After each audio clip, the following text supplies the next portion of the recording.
Hello, everyone. My name is Mica Gardone, and I am presenting for the next 20 minutes on accounting for incomplete and partially ordered observations within classical model-based plan recognition for sense-making of information story games. With that being said, can everyone hear me just fine? I want to make sure before I continue. Cool. So what do I want you to walk away with before we get too far into this? First thing, I'll be introducing the problem of narrative sense-making. Second, I want to talk about our additions and extensions to classical plan recognition in support of narrative sense-making. And I also want to talk about a little bit of our experimental evaluation here that we had here. And also, what can we do now that we have this year, and what can we do going forward? We'll center this all within the game of Return of the Obra Dinn. If you don't know it, that's fine. No spoilers. If you want to play afterwards, go ahead. Just be aware, there is violence. But the brief synopsis of it is that the Obra Dinn, titular ship, returns to port in 1807. However, everyone on board is dead. However, even worse, the ship departed Falmouth in 1802. That is 5 years that the ship has been missing. The player is tasked with trying to figure out what happened. Now, conversely, as a designer, we already know what happened. So we don't care about the question what happened because we can figure that out ourselves. We have to ask the question of how do we make sure that the player understands our narrative that we want to design for them? And so we have to ask some questions here. First of all, what is narrative sense-making? How do people understand narratives? And to take many, many, many years of event and situation model theory and condense it down into a single sentence, narrative sense-making is the ability to understand a story's events and make informed inferences about unnarrated events. So, what does this mean? Well, audiences must be able to construct some sort of mental model of a narrative. Could be multiple, could just be one. These mental models will include both narrated and unnarrated information. These narratives can be told out of order, and the details can be observed by the narrator, or obscured by the narrator.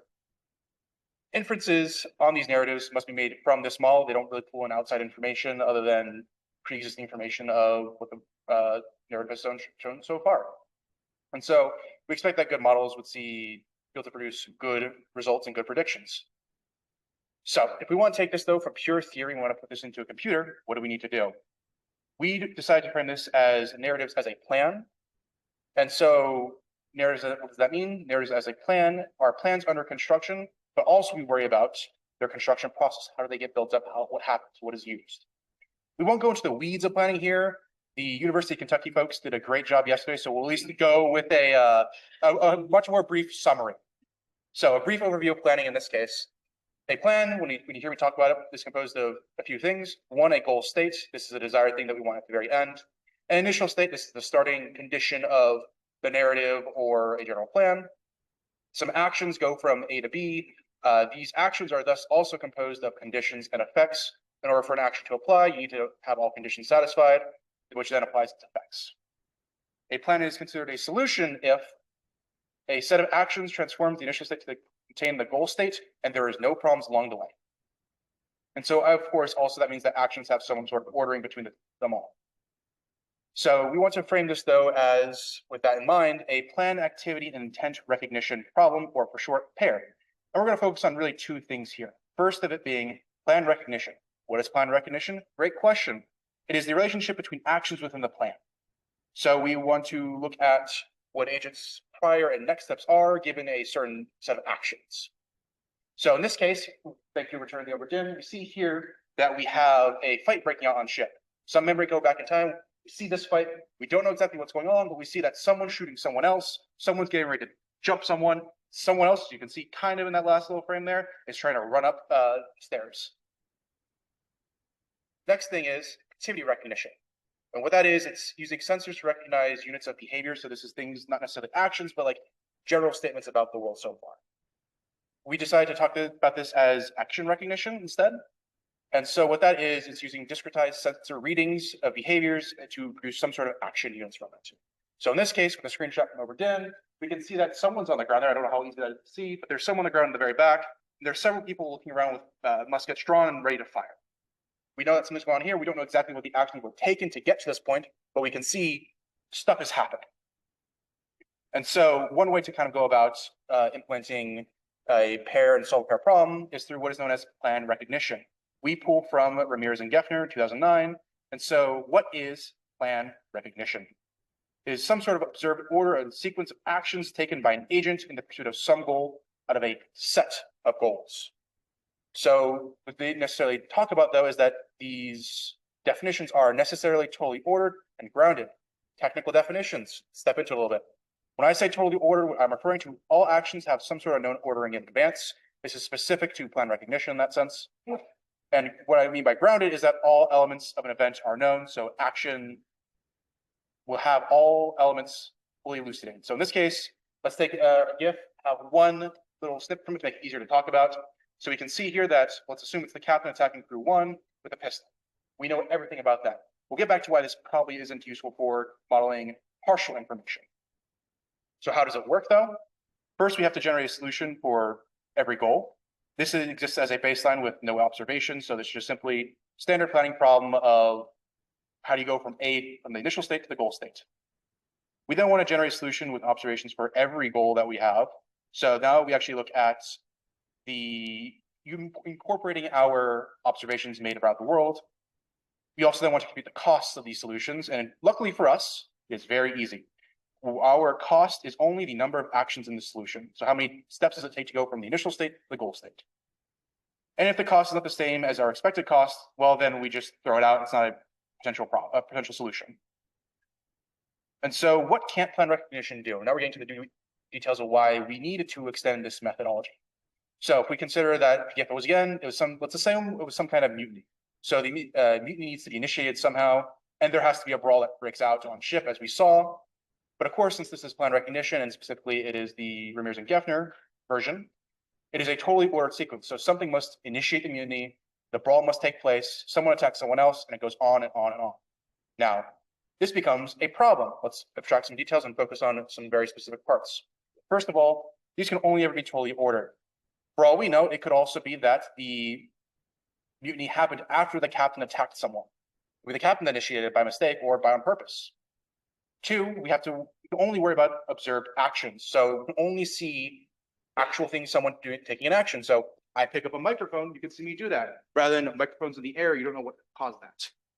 So in the case of Oberdin, if we want to talk about this scene right here, there's no way just to say that there's a dead body on the ground. We have to know exactly how he got there and how he died. As well, though, we need to talk about obscured information. However, with Ramirez and Geffner's work, we can only use grounded observations. So if we want to say maybe that the crew 1 was attacked, we don't know by who or with what weapon, that becomes a problem because under Ramirez and Geffner, we can't talk about that kind of solution right there. So let me introduce our solution between fluence, lifted, and partial ordered observations.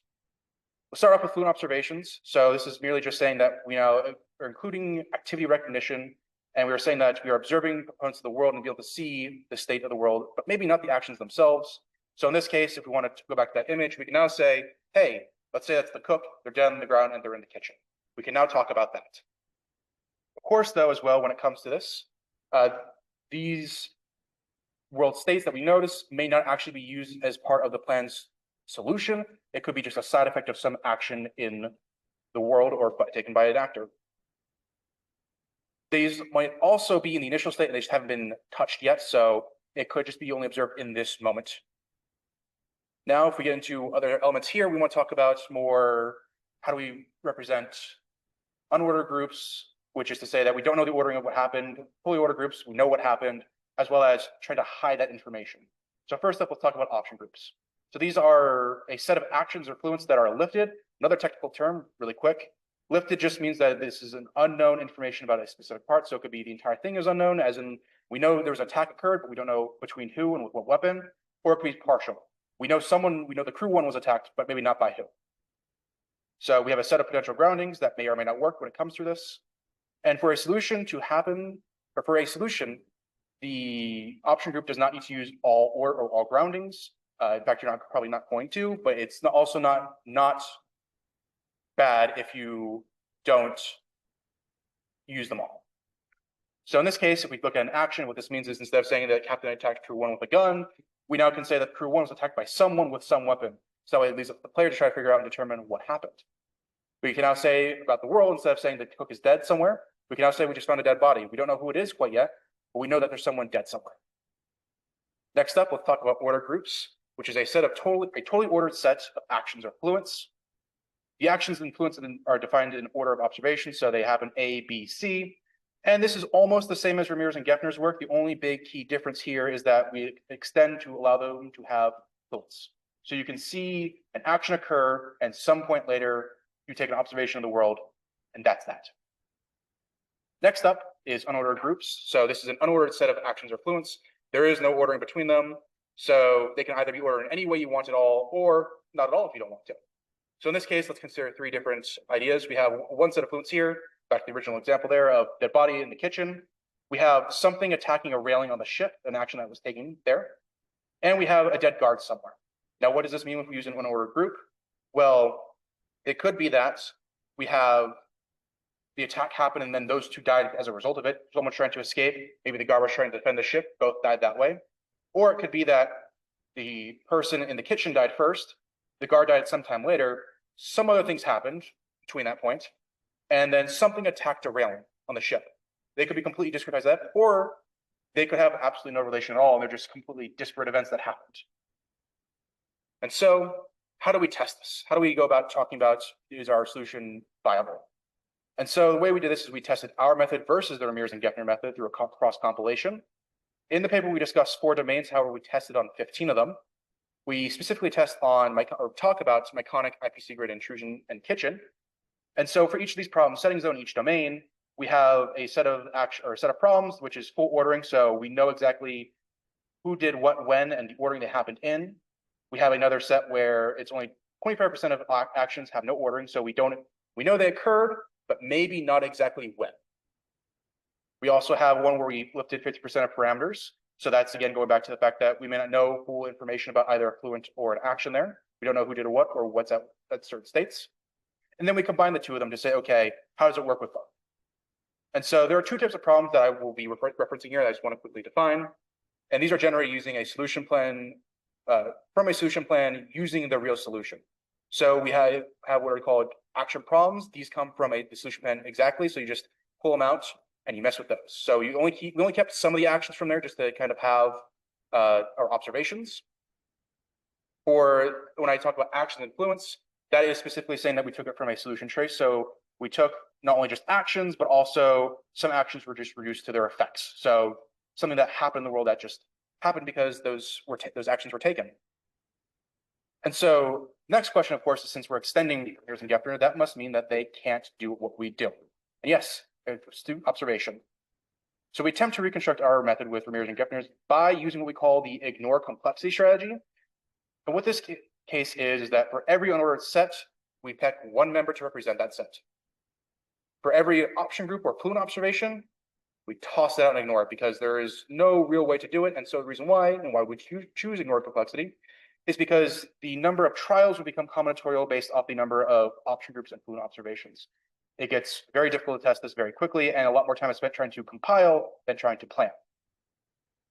So across our experiments, we tested on about 13,000 problems, across which we reported what we call optimally solved problems, which is where only our intended solution was found. So if we have 4 goals and it was goal 1, only goal 1 was reported. We have suboptimally solved problems where potentially other solutions were marked as possible. And this could be also that maybe our actual solution wasn't marked at all. That's also suboptimal. And we also, for convenience sake, record runtime just to kind of compare the method and see what the differences are there. And so we conducted an independent t-test, assuming independence. Kind of redundant there, but we did that. All data, luckily for us, indicated that we have statistically significant results. And so what is a summary of those results real quick? The good, of course, first. Our method outperforms the baseline Ramirez and Geffner cross-compilation. We have fewer suboptimally solved problems or plans for both actions and actions influence. We have one domain where there were no suboptimal solutions that were found. And of course, what happens that is probably not so good. In just actions, our baseline and our method were the baseline and our method were faster about roughly equal number of times, so 50-50 shot there. For actions influence, the baseline was generally just faster than ours. In most cases, it was.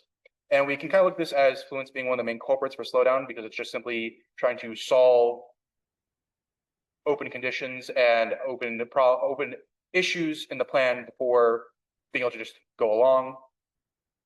And where we were faster, it was not by much. It was at max maybe 2 seconds. So we 10 to 12. Baseline was 12 seconds. We were 10 seconds. And so we also know that we're slower here as well because planning with lifted actions is typically going to be slower than planning with grounded actions. And so what does this all mean in the end? What can we do now that we couldn't do before? So now we can model unknown information as a planning problem. Useful.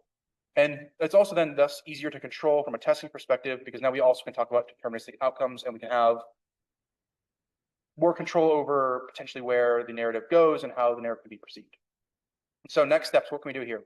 Well, first of all, we need to compare to a human audience. We primarily looked at this as a technical expansion more than a true to the blue human comparison, simply because we needed to solve this initial problem because other solutions did not do quite what we wanted. And so we need to compare because we need to figure out if there's something missing maybe, or maybe there's a different way to organize information that we didn't consider here so far. And so we also kind of considering maybe testing a system comprised of our method and some other systems to actually make it play the game. And so how good could that simulated player be? Could it report interesting information? Does it actually play it the way that a person would experience that narrative? Who knows? We'll see. And so, weird.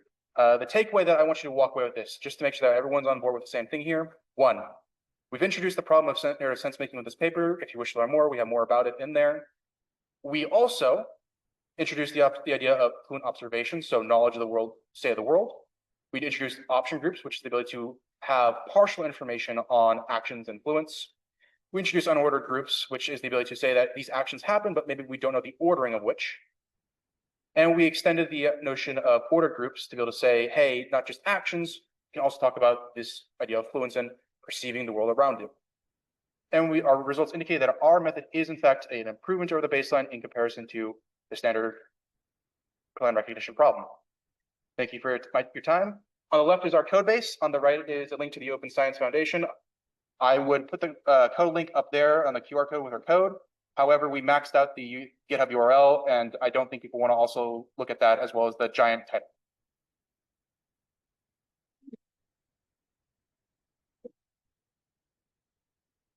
So we have a couple of minutes for questions. The idea that like humans are doing this process, creating like a very different currency for them,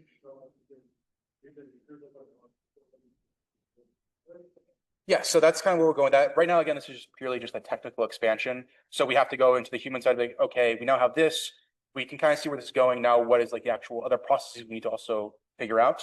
But yeah, so we're trying to do in the sense of not just what people see, but also like as a designer, what information do you reveal to the player?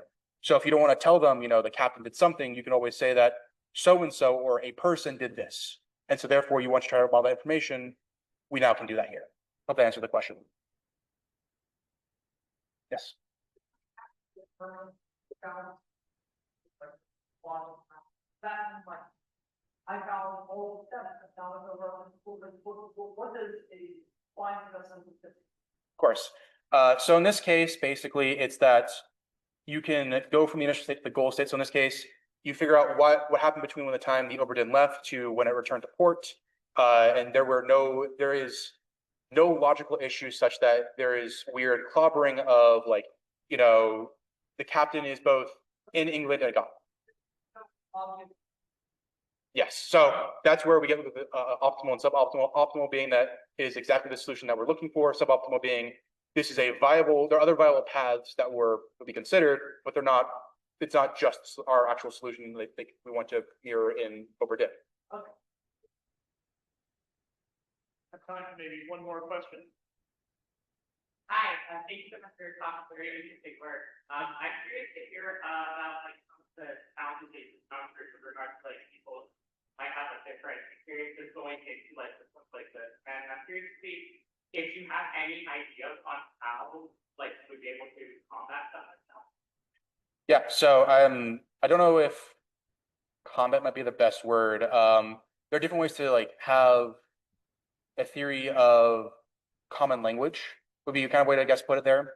And it's just through modeling those different ideas about how people, like, if we're talking about like different skill levels, there'll be different models of like how detailed can these be. And so to really kind of hammer that home is there's more work that needs to be done. Absolutely. And the best way forward through this is going to wind up being trying to just find those commonalities where people lie and try to make that system build up in that common language. The actual underlying mechanisms have to be studied, and they're kind of have to be compared against human studies as well, or human people, against human participants as well. And it's just a matter of more time needing to be able to say that this is truly a cognitive system. Thank you so much. Of course. All right, thank our speaker again.